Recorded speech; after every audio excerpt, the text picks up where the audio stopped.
Hello everyone, welcome to my channel. This is Priya Bhargav. Today we are going to complete this unit with this last topic, which is process in group and family counseling. This unit is unit 3, block 3, MPCE 023, that is MAPC second year counseling psychology students. This video is for you guys. इस video में हम ये देखने वाले हैं कि जब हम ग्रुप एंड फैमिली काउंसलिंग करते हैं सो किस तरह से स्टार्ट करना है ग्रुप को, किन पॉइंट्स पे आपको ध्यान देना होगा, और जब आप टर्मिनेशन करते हैं यानी ग्रुप जब बंद करते हैं तब किस बात का ध्यान देना होगा, और इन बिटवीन काउंसलर का क्या रोल होता है, कैसे ग्रुप मेंबर्स उसमें वर्क करते हैं, वो सारी चीज़ें हम आज इसमें सीखने वाले हैं। सबसे पहला जो काम होता है ग्रुप में, जब ग्रुप मेंबरशिप दी जाती है, आपको पूरा एक ग्रुप मेंबर्स को ये बताना ज़रूरी है कि ग्रुप का फॉर्मेट क्या है, ग्रुप में किस तरह से प्रोसेस चलेगा, एंड कितनी जल्दी जल्दी मीटिंग्स हुआ करेंगी इस ग्रुप में जो भी मीटिंग्स होंगी उनका ड्यूरेशन कितने होगा, मतलब 15 मिनट, 20 मिनट, 40 मिनट, कितने मिनट की मीटिंग होगी, इस पे ध्यान देना होगा। एंड देन ग्रुप मीटिंग की लेंथ कितनी होगी, कितनी बार साल में मीटिंग होगी, कितने महीने में होगी, ये सारी चीज़ें आपको बताना पड़ेगा। तो जब सेशंस के स्टार्ट में हमारा मेन काम जो होता है वो ये होता है कि हम ग्रुप मेंबर्स के बीच में रिलेशनशिप इनिशिएट करें, उनके पार्टिसिपेंट्स के बीच में कम्युनिकेशन ओपन करें, वो आपस में बातचीत करना शुरू करें, और जितनी भी उनकी क्वेरीज हैं, जितनी भी उनके क्वेश्चंस हैं ग्रुप के बारे में, उनको हम क्लियर करें, हम बताएं कि ग्रुप का पर्पस क्या है, ग्रुप में किस तरह से पूरा काम चलेगा। और एक जब सारे जितने भी मेंबर्स हैं वो ग्रुप पार्टिसिपेशन जब करने लगते हैं तो उनको एक दूसरे के बारे में बहुत सारी चीज़ें पता चलती हैं, वो पॉजिटिव सोचने लगते हैं, ग्रुप का जो क्लाइमेट होता है वो पॉजिटिव होना बहुत ज़रूरी है। तो जब इनके बीच में हम कम्युनिकेशन स्टार्ट करते हैं, जब ग्रुप मेंबर्स आपस में बात करना शुरू करते हैं, पहले इनके अंदर बहुत सारी चीज़ें होती हैं, ऑकवर्ड फील कर रहे होते हैं, एंग्जाइटी होती है, उनको श्योरिटी भी नहीं होती कि उनको ये ग्रुप ज्वाइन करना भी है या नहीं करना है, कंफ्यूज्ड सिचुएशन में होते हैं वो। इनिशियल जो सेशंस होते हैं वो बेसिकली यही चीज़ें क्लियर करने के लिए होते हैं, एक क्लाइमेट क्रिएट करने के लिए होता है जहाँ पे वो कंफर्टेबल फील करने लगे, उनको स्ट्रेंज फीलिंग ना आए, अपने आप को एक्सप्रेस कर सकें आपस में, एक दूसरे से जो एक दूसरे को जानते नहीं है, अनफेमिलियर होते हैं, तो वो जो उनमें ऑकवर्डनेस आती है वो क्लियर करने की कोशिश की जाती है जब ग्रुप बनता है। और काउंसलर का इम्पोर्टेंट काम क्या है कि हर एक मेंबर जो ग्रुप का है वो आपस में इंटरेक्ट करना शुरू करें। तो ये काउंसलर शुरू करवाते हैं और हर एक मेंबर को अपॉर्चुनिटी देते हैं कि वो अपनी फीलिंग्स को एक्सप्रेस कर सके और अपनी स्ट्रेंजनेस, अनफेमिलियरिटी को दूर कर सके। हम कुछ एक्टिविटीज़ कराते हैं सो दैट उनके इनहिबिशंस जो है, जो जिस वजह से अपने आप को रोक रहे हैं, वो चला जाए। हम सफिशिएंट टाइम लेंगे जब ऐसा करवाते हैं, हम मेंबर्स को एक दूसरे से इंटरेक्ट कराते हैं, तो हम प्रॉपर टाइम लेते हैं, उनके जो भी कंसर्न्स होते हैं, उनके जो क्वेश्चंस होते हैं, उनको हम सुनते हैं, उनको समझाते हैं इस बारे में, और जो प्रोसेस है कंफर्टेबल फील करने का वो शुरू हो जाता है। हम इंश्योर करते हैं कि वो टाइम के साथ अच्छे से फील करना शुरू करेंगे नॉर्मल। और जब ये ग्रुप काउंसलर का इम्प्रेशन इनिशियल स्टेजेस में जैसा पड़ता है उसके बेसिस पे ग्रुप मेंबर्स बिहेव करते हैं। आपका उनको कंफर्टेबल फील कराना, खुद भी कंफर्टेबल होना, और सक्सेसफुल ग्रुप को स्टार्ट करना और स्मूथली आगे बढ़ाना, ये काउंसलर की रिस्पॉन्सिबिलिटी होती है। नाउ ये जो पिंक हाईलाइट है वो टॉपिक्स हैं जो एग्जाम में आ चुके हैं, तो आपको थोड़ा सा कॉन्शियस रहना है उन टॉपिक्स के बारे में। जो क्वेश्चन में आ चुका है एग्जाम में वो है determining the characteristics of the group. Group के क्या क्या कैरेक्टरिस्टिक्स आपको पता करने हैं। नंबर 1 है साइज ऑफ द ग्रुप। वो डिपेंड करता है कि आपका पर्पस क्या है ग्रुप बनाने का, कि आपको कितना बड़ा साइज चाहिए। इतना अप्रोप्रिएट ग्रुप तो होना ही चाहिए कि आपने जो एक्टिविटीज प्लान की है ग्रुप में करवाने के लिए, और उसको और उसका जो आउटकम आप चाहते हैं वो कितनी साइज के ग्रुप में आ जाएगा, मतलब ग्रुप में मेंबर्स कितने होने चाहिए, वो उसके बेसिस पे आपको डिसाइड करना है। साइज कितनी है वो उसका इफेक्ट तो पड़ेगा आपके ग्रुप के रिजल्ट पे। तो इसीलिए आपका जो फॉर्मेट है ग्रुप का, वो आपको पहले डिसाइड करना है। आपको पता करना है कि आपको ग्रुप में क्या क्या एक्टिविटीज करानी है, कितने लंबे टाइम तक वो ग्रुप सेशंस रखने हैं, आपको नंबर ऑफ सेशंस आपको कितने रखने हैं, किस सेटिंग में रखने हैं। उसके बेसिस पे फिर आप ग्रुप की साइज डिसाइड करेंगे कि एक सेशन में आप कितने लोगों को एकोमोडेट कर सकते हैं और कितनों पे आप ध्यान दे सकते हैं। Second is role of the counsellor. Counsellor का रोल एक्टिव भी हो सकता है, पैसिव भी हो सकता है। एक्टिव मतलब कि आप खुद पार्टिसिपेशन में इन्वॉल्व हो रहे हैं, आप कमांड कर रहे हैं। पैसिव होता है आप उनको एक्टिविटी दे रहे हैं एंड बाहर से एज अ ऑब्जर्वर वॉच कर रहे हैं। तो आपको एक्टिव करना है कि पैसिव करना है, वो आपको डिसाइड करना होगा। नेक्स्ट इज इनवाइटेड और वॉलेंटरी पार्टिसिपेशन। दो तरह का होता है, पार्टिसिपेंट खुद ही आके बोले कि भाई मुझे तो ग्रुप में डालो, तो वो होता है वॉलेंटरी पार्टिसिपेशन। इनवाइटेड का मतलब होता है जब आपने उसको ऑफर किया है कि आप आइए और इस ग्रुप को ज्वाइन कीजिए, आपके लिए बेनिफिशियल होगा। तो वो जो ग्रुप की कैरेक्टरिस्टिक्स है उसके बेसिस पे आपको डिसाइड करना होगा कि मेंबर कौन से इसमें डाले जा सकते हैं। और आपके अगर 2-4 ग्रुप हैं तो आप depending upon the trait of the participant, जो मेंबर बनने वाला है उसके क्या पर्सनैलिटी ट्रेट्स हैं और वो किस ग्रुप में सेट हो पाएगा, उसके बेसिस पे आप फिर अपने उस पर्टिकुलर ग्रुप में डालेंगे जहां पे वो सेट हो सकता है। तो काउंसलर को ही अपनी स्ट्रेटेजी डिसाइड करनी है और किस ग्रुप में कौन सी स्ट्रेटेजी अप्लाई करनी है, किस तरह के मेंबर रखने हैं किसी ग्रुप में, वो सारा काउंसलर डिसाइड करता है और कौन से मेंबर को किस ग्रुप में जाने से बेनिफिट होगा। नेक्स्ट जो कैरेक्टरिस्टिक्स है वो है स्ट्रक्चर और ऑपरेशनल फॉर्मेट। ये बहुत इंपॉर्टेंट है। इसमें आपकी जो भी प्लान्ड एक्टिविटीज हैं वो क्या हर एक मेंबर की नीड्स को पूरा कर रहा है, उसके बेसिस पे आपको अपने पूरे ग्रुप का फॉर्मेट डिसाइड करना है, सो दैट हर एक ग्रुप मेंबर कंफर्टेबल फील करे जब आप उनसे वो एक्टिविटीज कराते हैं।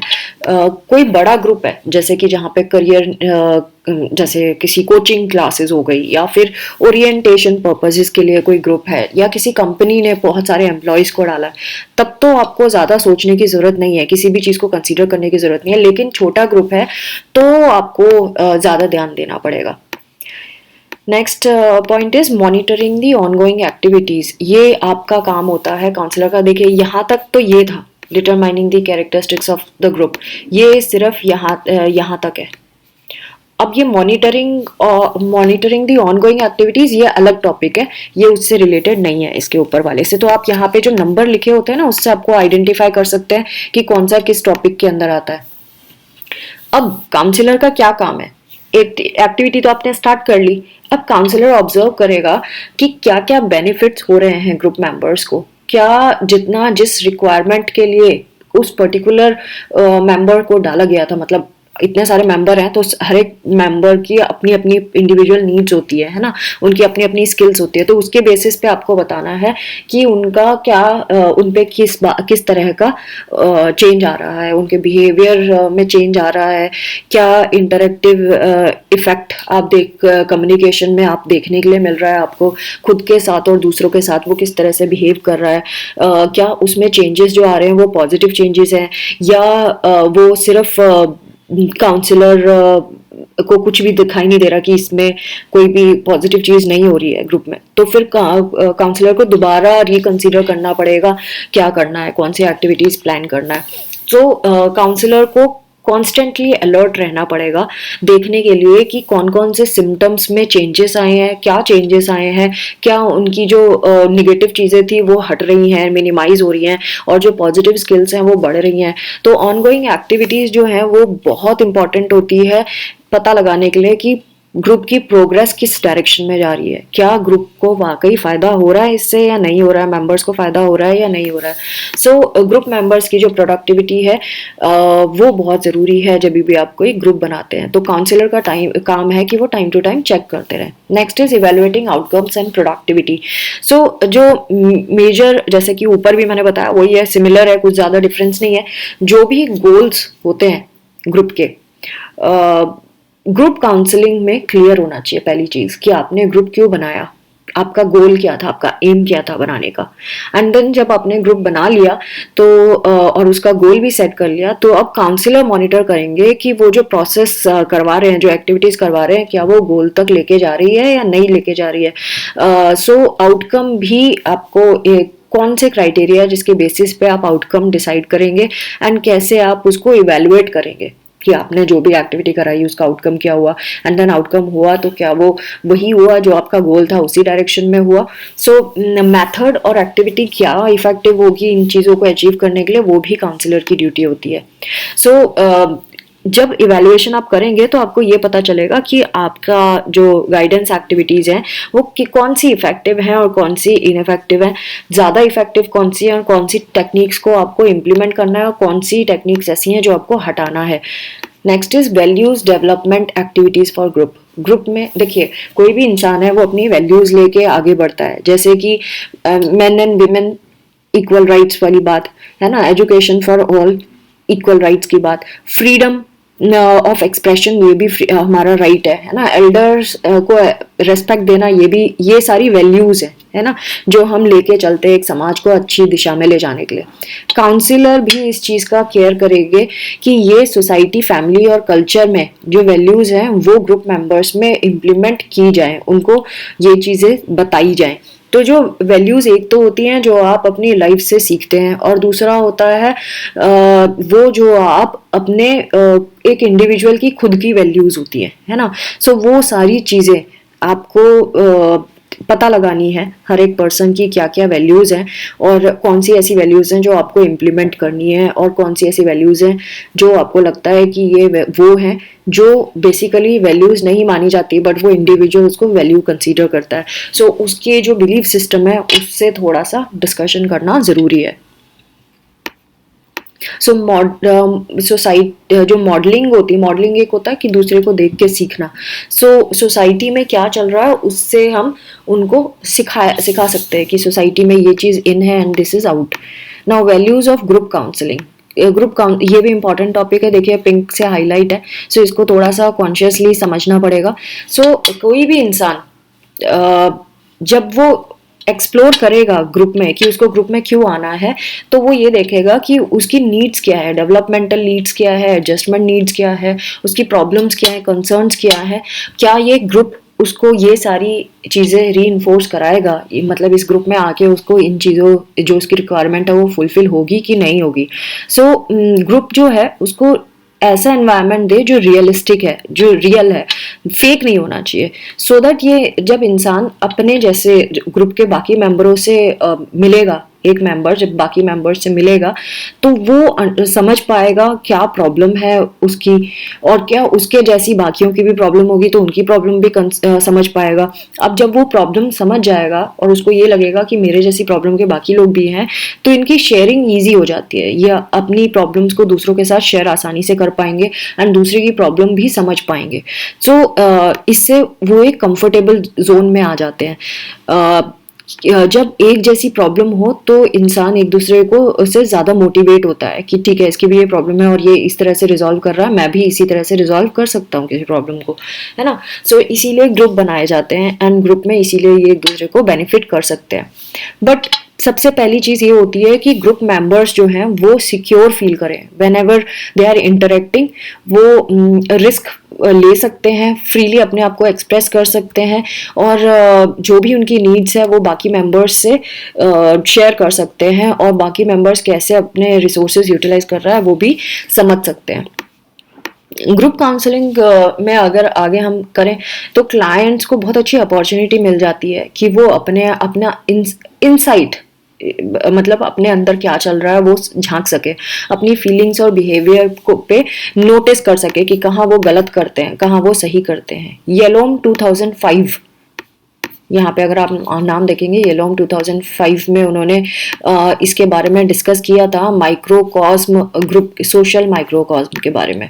सो बेसिकली इन्होंने बताया है कि अगर हम ग्रुप सेटिंग में इन सफिशिएंट टाइम दे क्लाइंट्स को तो वो इंटरेक्ट करना शुरू करते हैं एक दूसरे से, और जब इंटरेक्ट करना, ये येलोम ने बताया है तो मैं इसको इसीलिए डिटेल में ही बताऊंगी, जो यहाँ पे लिखा है वही चीज़ बताऊंगी।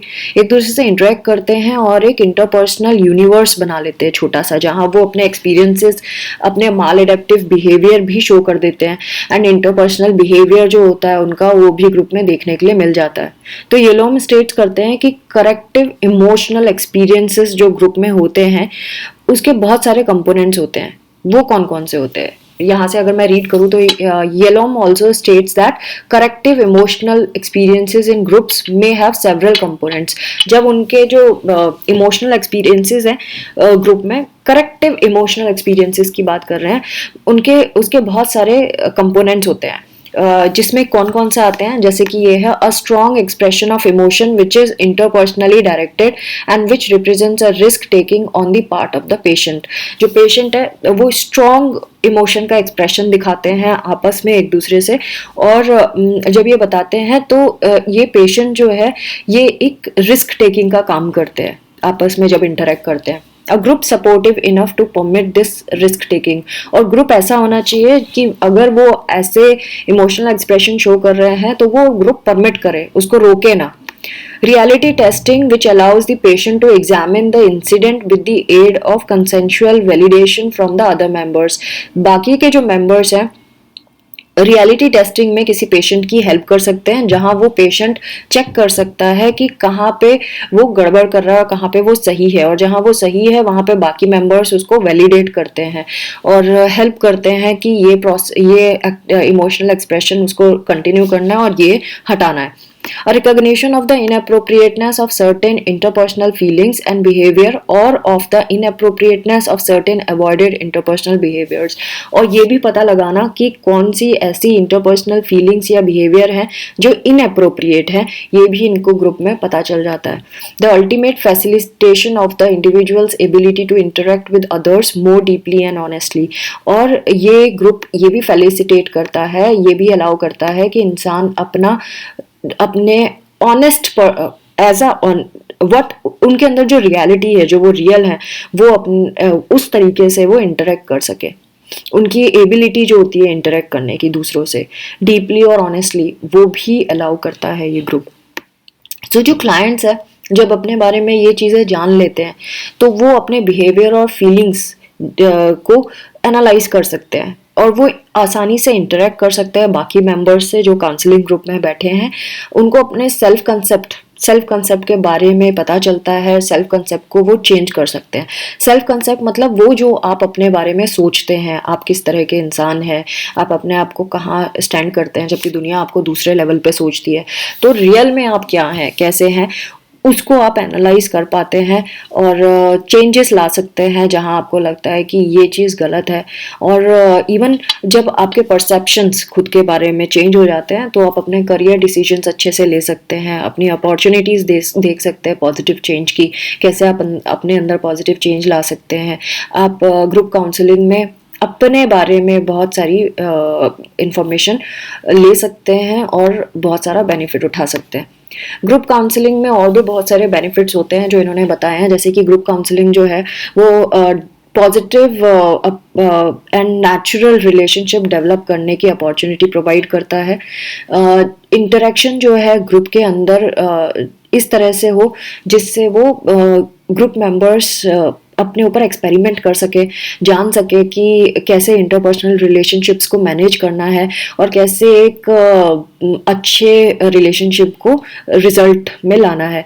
यानी कि एक बहुत अच्छी अपॉर्चुनिटी है इनके लिए ग्रुप में, क्योंकि ये एक तो खुद के बारे में तो जान ही रहे हैं, अपने चेंजेस भी ला रहे हैं, इंटरपर्सनल रिलेशनशिप्स को भी अच्छा बना रहे हैं, एंड देन ये दूसरों